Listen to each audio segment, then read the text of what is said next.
What up? This is Rama Screen, and in the anticipation of Sacrifice, which arrives in select theaters February 5, on demand February 9th, and on Blu ray February 23, I'm here talking with the star of this new film, Barbara Crampton. How are you, Barbara? Great, Rama. How are you? Nice to see you. Nice to see you too. Thank you for taking the time. You are Sure. a familiar face in the horror genre. All of us, horror community, we are fans of yours. So, what drew you to Andy and Tor's project? And have you read Paul Kane's short story prior to taking on this role?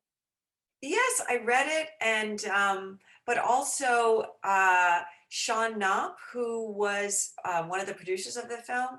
He and I were actors in another film called Replace, Hmm. and he has since become a producer and does acting as I've kind of gone into the world of producing as well.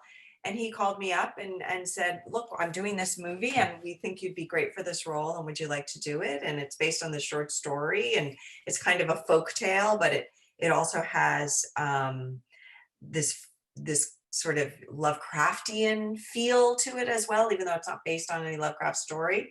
So immediately, because of my history with Lovecraft, my ears perked up, and I said, "Yeah, let me read it. Let me see." And he said, "We're going to shoot it in Norway, and you'd have to have a Norwegian accent." And so the whole thing appealed to me. I love going on location. I love being able to visit new places and working on location, and also being the head of a cult. And that excited me.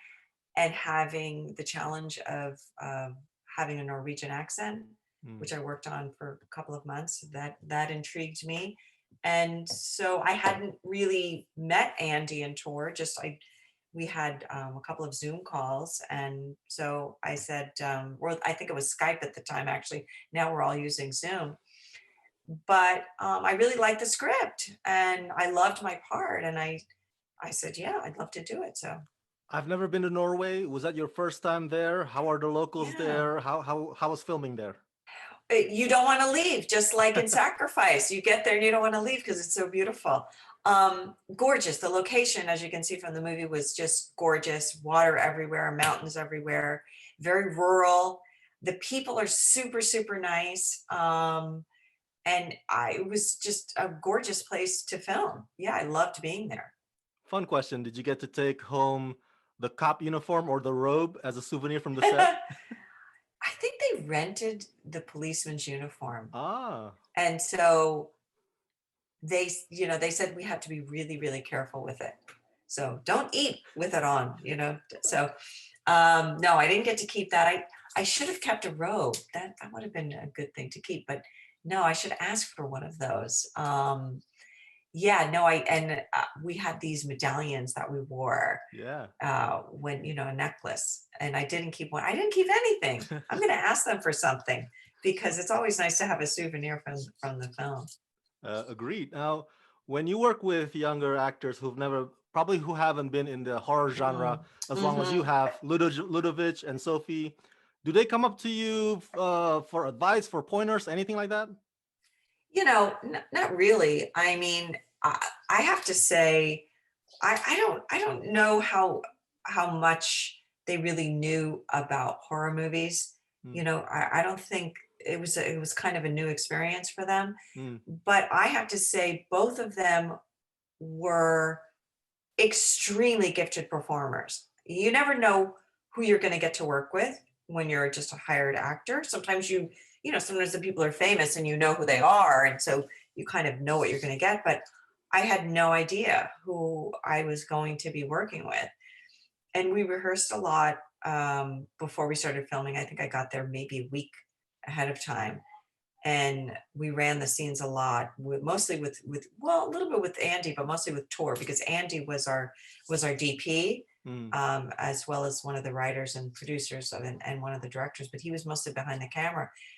And we were able to run the scenes a lot with Tor, and these actors are amazing, as you can tell from the film. I mean, I think what sells this movie is really the performances, because we don't really see the monster very much. We have illusions and feelings about the monster, and what the monster is and where it comes from, what it could be, but really the insanity and what happens in the movie to Ludovic and how it affects Sophie's character and my trajectory and how I seem nice at the beginning and maybe I'm not so nice. The movie really hinges on the performers, and I just thought they were amazing in their roles. I mean, I can't say I've worked with two young actors that are as good as they are before. I mean, they're just, really extraordinary. So I really, my hat's off to them. And they didn't need to ask me for any pointers because they completely knew what they were doing and how to get there. And I was just mesmerized by both of them.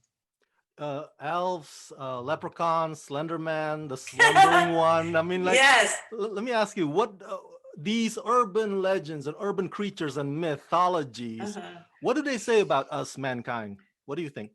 We're all in a cult, Rama. Ah. Everything's a cult if you look at it, right? Hmm. Whether it's a religion or a political affiliation or something, everything's a cult. We're all in a cult.